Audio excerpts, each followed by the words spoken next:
I'm Doug Fern, and this is my take on music recording. First, thanks for sending in your questions and suggestions for future topics.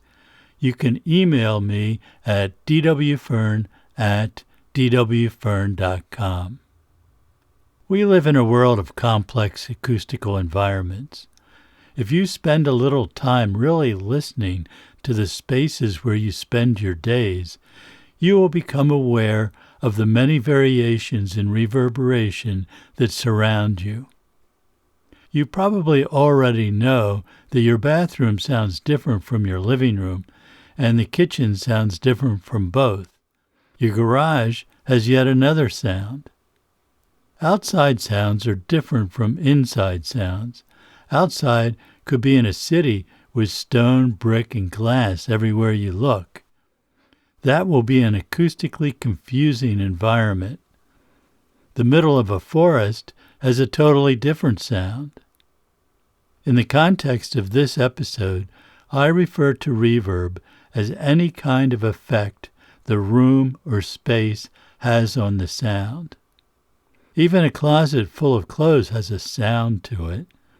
It's a broad definition of reverb, I know, but I want to include all the acoustical environmental things that influence how a recording sounds. This does not include noise of various types, of course. You probably know the fundamentals of what this is about. The sound source is reflected off the various surfaces differently in every room, large or small, and every different outdoor environment. And variations in absorptive materials in the space influence the decay time of the reverb and affect the frequency response of the reverb. Diffusion generally improves the sound of the natural reverb. Everyone knows what bad acoustics sound like. There are many ways to create a bad-sounding space. The sound might be annoyingly bright or depressingly dull.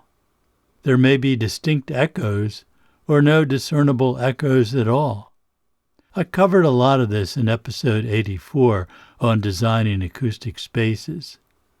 Studios are a special case, since the goal of recording is to serve the musical intent of the artist and to provide the listener with an enjoyable experience. We don't want the listener to be annoyed or distracted by the sound of the space. Similar requirements apply to our control room. We need to have an accurate picture of how the music is going to sound to the listener. The best studios in the world tend to be fairly large and have a pleasant acoustic signature.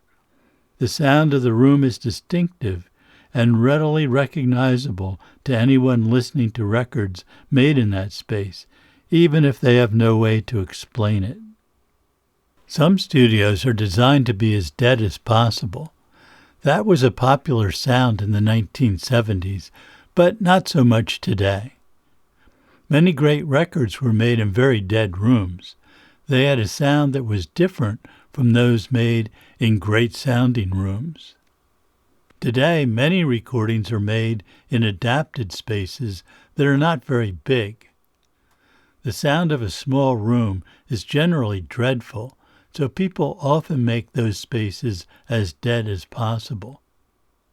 That's a good solution, even though it may not be comfortable to perform in that space, compared to a room that provides the performer with some acoustic reinforcement.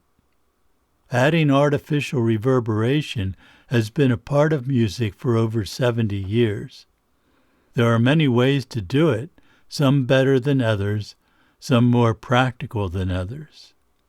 The earliest artificial reverb device was invented by Bell Labs in the 1930s to simulate the type of echo that occurred on long-distance telephone lines.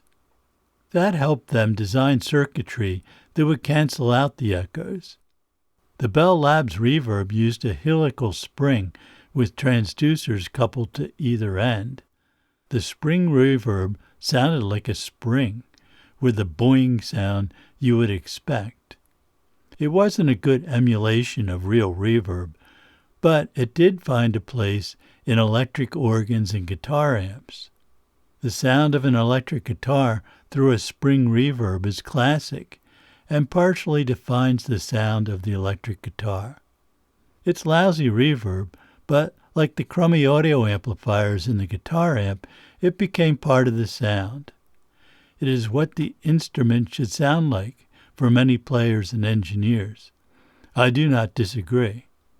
But it's not a good sound for almost anything else, in my opinion. It draws attention to itself as an effect, and if that is what you want, it works well, but not for the kind of recording that appeals to me. A couple of methods to tame the spring reverb sound were tried over the years. The springs could be encased in a tube of oil. That meant the reverberation unit had to be oriented vertically to prevent oil spill from the open end of the tube. The oil changed the sound, but it still sounded like a spring to me. When I worked at WPEN in Philadelphia, there was an oil-filled spring reverb in one of the production studios. I never liked it, but I found that it made a great percussion instrument if you tapped on the oil tubes. AKG tried a different approach to spring reverb. Their unit used torsional excitation of the springs rather than the longitudinal method used in guitar amps. That was a minor improvement and made the spring reverbs marginally more acceptable to my ear. I had one of those in the early 1970s, but it didn't get much use after I got the EMT plate reverb, which I'll talk about in a minute. Professional tape machines can be used to create an echo effect. The heads on a tape machine are, from left to right, erase, record, and playback. If you record something on the tape machine and take just the playback signal, the signal will be delayed by less than a second. The exact delay depends on the head spacing and the tape speed. In the early days of recording on tape, 15 inches per second was standard. That provided a delay of a bit over 100 milliseconds. The exact interval depended on the spacing of the heads, which varied by manufacturer. If you switched the tape machine to 7.5 inches per second, the delay would be doubled. Not many tape machines were capable of 30 inches per second back then, but if you had one that did, the delay would be around 50 milliseconds. It was common back in those days to have a system to change the tape speed to anything between the basic settings. The capstan motor, which controlled the tape speed, was designed to lock on to the AC line frequency, 60 Hz in North America and 50 Hz in most of the rest of the world. If you used a variable frequency audio oscillator fed into a power amplifier that could drive the motor, you could change the tape speed over a wide range. This was used a lot on vocals back then, but it could also be used to change the speed of the tape echo to match the tempo of the song. Used this way, there would be one distinct echo of the original sound. That was commonly used on vocals in the 1950s. However, if you fed a bit of that delayed signal back into the tape machine, the echo would have multiple copies. If the feedback level was low enough, the echoes would die out after a couple of repeats. Too much feedback signal, and the echo would grow in volume and quickly overload the tape machine and the studio console. It was a fine balance to achieve the effect you wanted. The playback of a tape is always different from what went into it. With good tape machines, properly aligned and maintained, the difference was small. But when you fed the tape signal back into the machine, each successive echo would sound worse and worse, as the imperfections of the tape system were magnified over and over. Eventually, dedicated tape echo devices were developed. Often, these had multiple tape heads, some of which could be moved to fine-tune the delay. The more sophisticated of these machines had a multitude of controls to mix the playback heads in various proportions, and equalizers to tune the character of the repeats, and, of course, controls to adjust the amount of feedback. In my early studio, I had one of these devices, made by a company called Surround Sound. It had a movable record head and several adjustable playback heads. The tape was a continuous loop that went around a large wheel. The record head could be placed anywhere around the circumference of the wheel to achieve echoes of only a few milliseconds up to several seconds. The tape speed could be either 10 or 20 inches per second. It was a very versatile machine that got a lot of use in my studio. You could even create bizarre effects by moving the record head during operation, stretching or compressing the sound. Tape echo can be an interesting effect when used properly. You can achieve something similar with a digital delay, but there was something unique about the sound of tape echo that made it a classic sound. Another early technique for creating artificial reverb was the echo chamber, dating back to the 1940s or maybe even earlier. This method used a room, small or large, designed to have a moderately long reverberation time. That might range from 1 second to several seconds. Inside the echo chamber is a loudspeaker and one or more microphones to pick up the reverberant sound. One major design goal is to minimize the direct pickup of the speaker. All we really want are the echoes in the space. Echo chambers can have many variables. The size is important, although some echo chambers are surprisingly small. The Studio 2 echo chamber at Abbey Road is not much bigger than a small household room with a very low ceiling. Others, like those at Capitol Studios, are considerably larger. The size affects the sound and the reverb time. The chamber will usually be designed with very hard surfaces to maximize the reverb time. Ceramic tile is a common surface. It is used on all the walls and ceiling, and often the floor as well. That treatment tends to make the echo chamber favor the high frequencies. The reverb is very bright. Other dense materials can be used like concrete or stone. Those surfaces are painted with a glossy paint to promote the sound reflections. To minimize the pickup of the loudspeaker in the chamber, highly directional speakers may be used, often horn type. We think of horns as high-frequency, tweeter, part of a speaker system. Generally, we do not want a low-frequency reverberation on most pop music, since it will muddy up the sound. Or you could use a typical monitor speaker with a horn and use equalization to tailor the frequency response. The equalization can be used in the speaker feed or on the microphone or both. The speaker is typically aimed at a corner of the chamber and the microphones are aimed at the opposite corners. You would think that a cardioid mic would be best to minimize direct pickup of the speaker, but almost all cardioid mics have strange off-axis frequency response, which will color the sound in an undesirable way. Omnidirectional mics are usually chosen, although bidirectional mics work well too, since they have a deep null off the sides and mostly flat response to off-axis sound. Another way to help isolate the direct speaker sound is to build an L-shaped room where the speaker sound does not have a direct path to the microphones. More than one pickup microphone can be used to provide a stereo reverberation.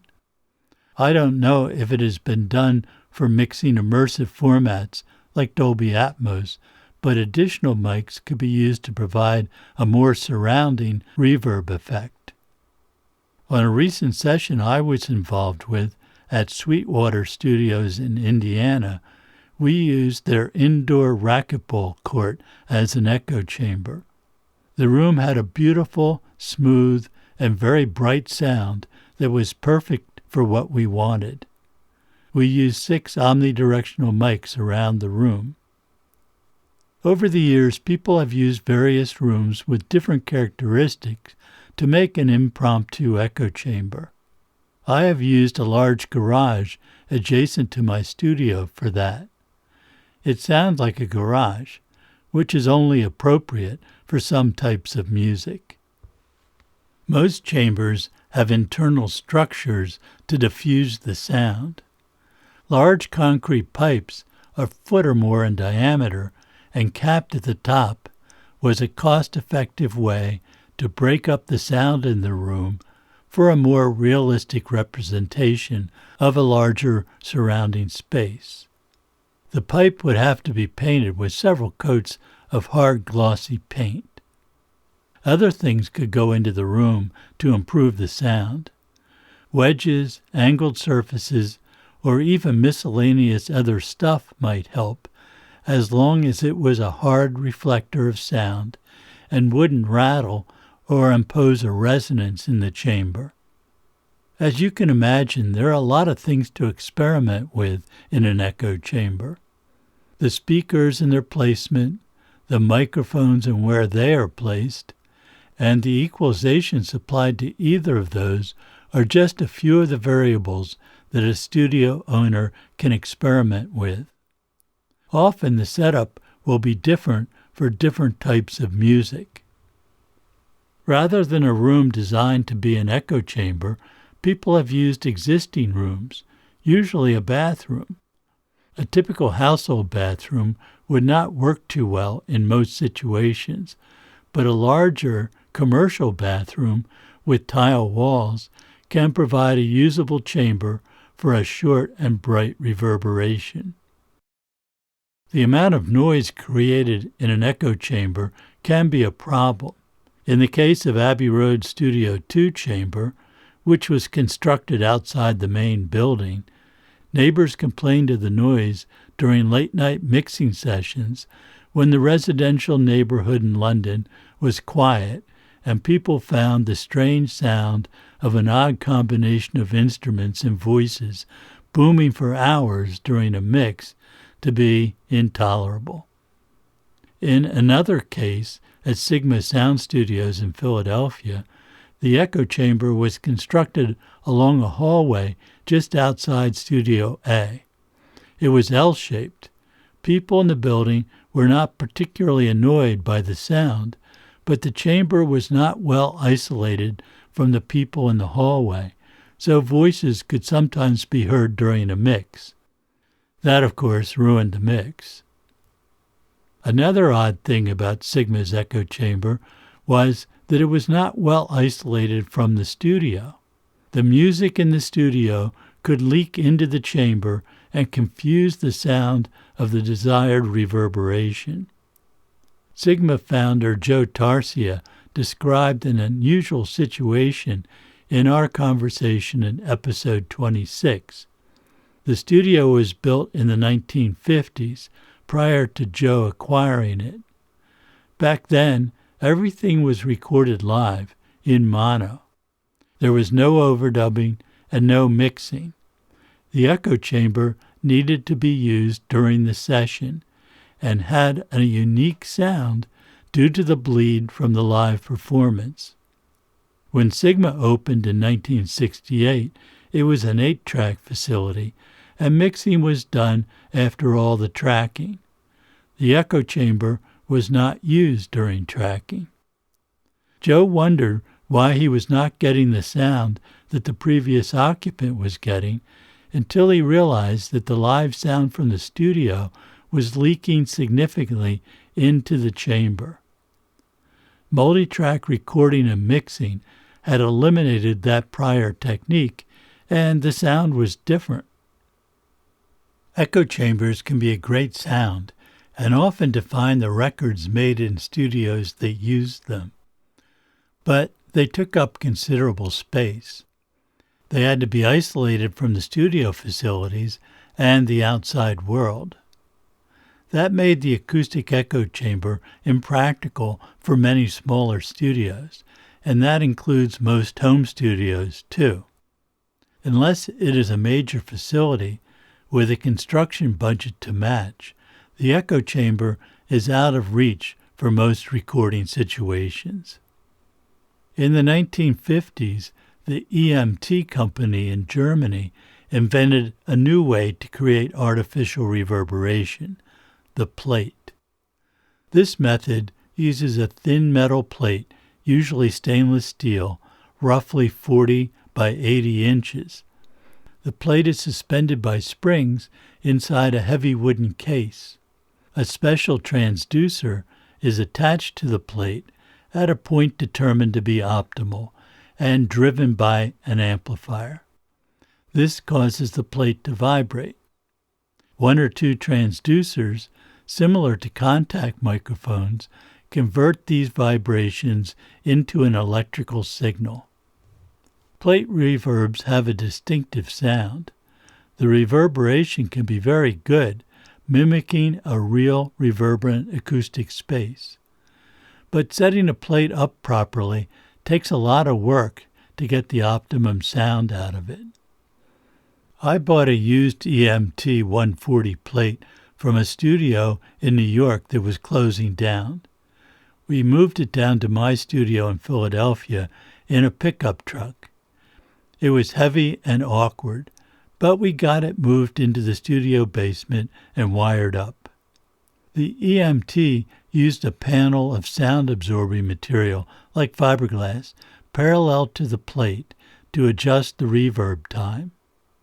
The position of this sound dampener could be adjusted from less than half an inch to several inches. The adjustment was made with a large metal wheel on the top of the case, with a pointer that moved across a calibrated scale to indicate reverb time. Some models had an electric motor that moved the damper plate.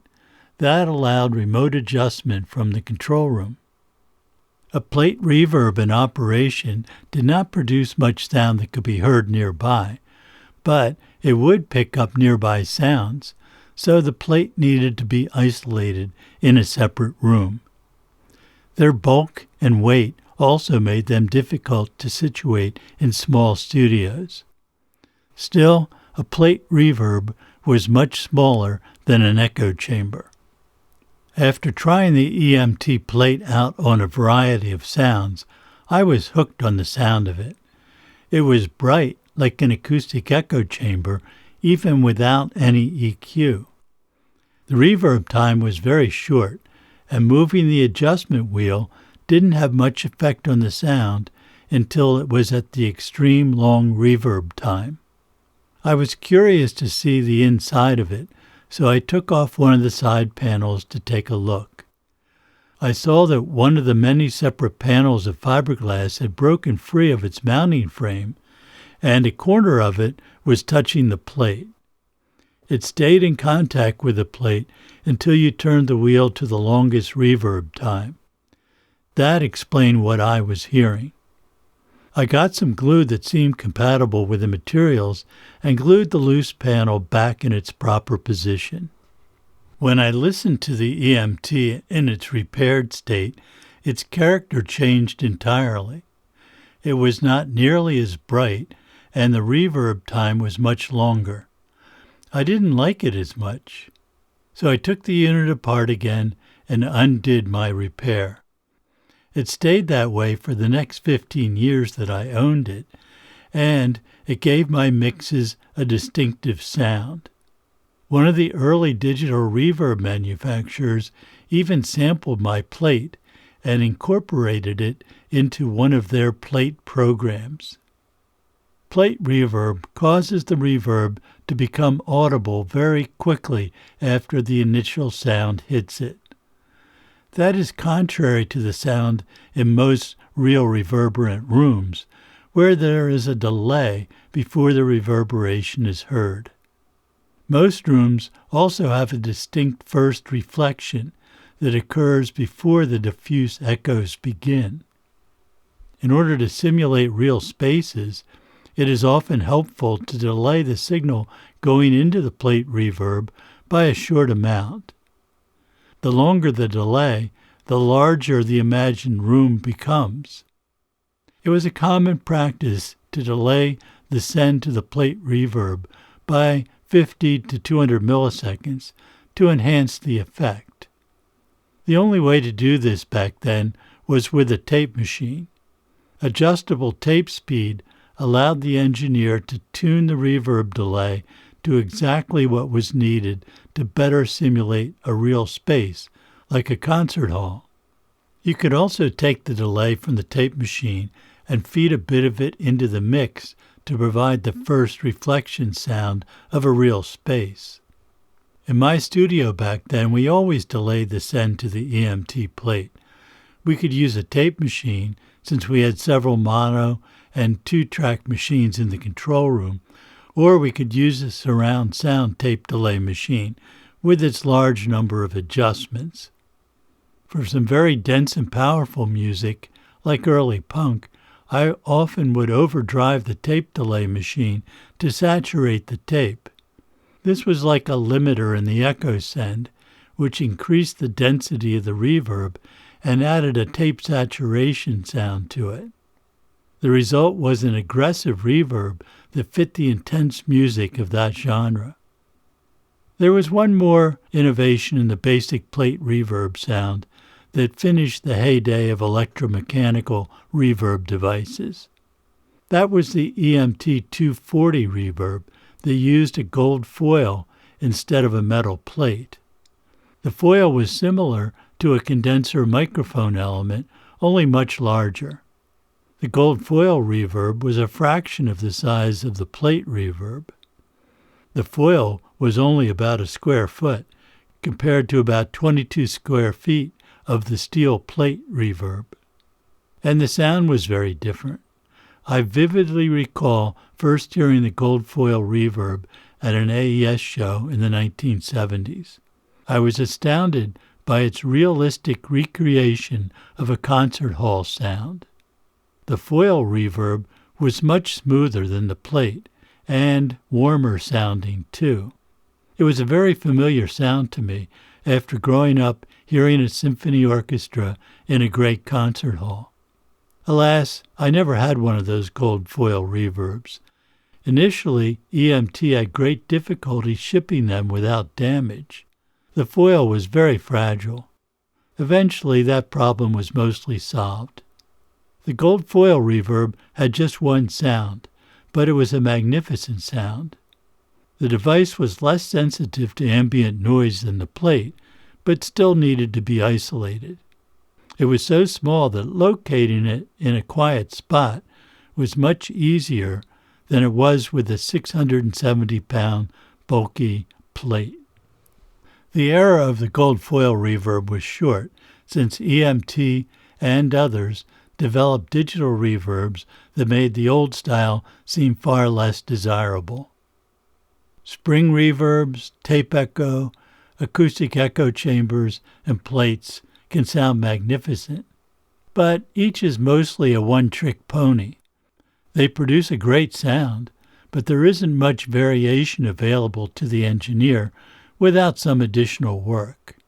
When combined with delay, limiting or saturation, and equalization, a unique reverb sound can be created. When analog noise gates first became available in the early 1970s, yet another tool was available to modify the basic sound of these hardware reverb devices. Everything changed in the late 1970s when the first digital emulations of reverb became practical.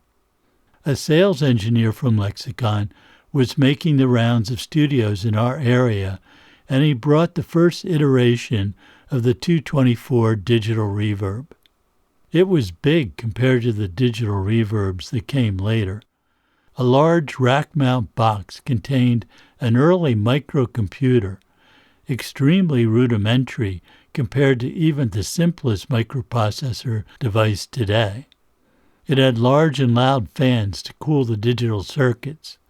It was not possible to mount the box in the control room because it was noisy. The remote control for the reverb was much more compact and, of course, silent. The number of different reverb types the device emulated was mind-blowing back then. I ordered one after playing with it for an hour. The various reverbs were created by sampling and modeling real acoustic spaces or devices. I couldn't wait to start using it.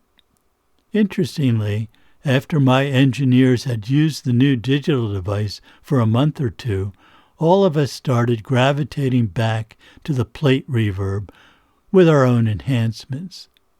That was especially true for the featured tracks on a recording, vocals in particular. It just sounded better to us than the digital equivalent. We continued to use the digital reverb, especially on string sessions, but there was something about the organic, analog sound of our plate that kept drawing us back to it. My opinion of digital reverb stayed that way for many years, until computing power allowed the devices to have higher sample rates and greater bit depth. These days, all my reverb comes from dedicated hardware digital reverb devices. The technology and the modeling have improved to the point where I am totally satisfied with the sound they provide. Having hundreds of different reverbs available at the turn of a knob is something we could only dream about in the past. And the ability to fine-tune the basic sound to get even closer to what is needed is another major advantage. I'm a big believer in cohesive reverb that uses the same sound for all the instruments and voices. That works best for me. But I do usually use two different digital reverbs on my mixes. One of them is the main reverb, chosen for its appropriateness for the song. I use many different reverb presets for this, ranging from concert halls to churches to plates to acoustic echo chambers. The second reverb sound is a good studio room sound emulation. I finally only need a bit of that, and often only on some tracks, to create the sense of a nice recording studio. My studio is relatively small and doesn't have much usable character. The room emulation allows me to fine-tune the sound to create a better acoustic environment. The amount of this room sound can often be vanishingly low in the mix. You would be hard-pressed to pick it out, but when I mute that sound, the mix suddenly sounds less interesting and appealing. I am amazed at how little of the room it takes to make a difference. Today, most people use plug-in reverbs, which can sound very good. The era of electromechanical reverbs, like the EMT, is mostly over. The dedicated hardware digital reverb is still a viable alternative and offers some advantages over a plug-in. Plugins are available to emulate all the reverb sounds I have discussed. Some are sampled from classic echo chambers or unique plate sounds. Others duplicate the sound of the world's best studios, concert halls, and churches. There are even emulations of various acoustic environments that can be used as an effect on certain sounds. I always like the ice rink sound on the Quantec reverb for its long pre-delay, extremely bright sound, and fast decay. It's not good for most things, but sometimes it is just the sound I need. The hardware digital reverbs also have emulations of various outdoor spaces that can be useful. or the sound of a huge enclosed space with reverb times that go on for tens of seconds. Special purpose, but it might be just what you need. I presume there are plug-in versions of many of these unusual acoustic spaces. Almost everything you could want is out there to use, and at a tiny fraction of the price of the actual source. The plugins take up no room, need no isolation, and never need maintenance. Regardless of the source of your reverb, learning to use it properly takes some time and dedication. I would urge you to explore the settings available to see if you can tweak the stock reverb sound to better match what you want for a particular song. It's easy to get lost in the parameters, but you can always reload the stock sound if you find yourself drifting off into something that might sound cool, but not appropriate for the music. The amount of reverb is also important. It is easy to become enamored by a sound you discovered or modified. If a little sounds good, how about bringing it up a bit more? That may sound better, but you might regret that decision after some time has passed. In most music, the reverb should just hint at the acoustic environment. It is the rare song that benefits from a large dose of reverb. I have never listened to a mix I did perhaps decades ago and said to myself, I wish I had used more reverb. That just doesn't happen. Sometimes I think, why did I use so much? Other times I hear that the reverb I chose was not optimum. That might have been because I did not have access to the reverb that was perfect for the song. Today, we have so many different reverb sounds to choose from that you can almost always find just what you are looking for. And finally, there is always the option of no reverb at all.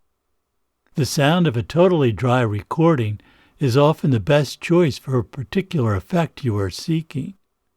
This can work especially well in a situation where the contrast between a lot of reverb and none brings drama and interest to the mix. With automation in your mixes, you can vary the amount of reverb through the song when that is necessary. You can change from one reverb sound to another. You might use one sound for the verses and another sound for the choruses, and maybe the bridge is completely dry. As always, the music tells you what it needs.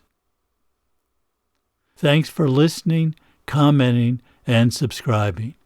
I can be reached at dwfern@dwfern.com. This is my take on music recording.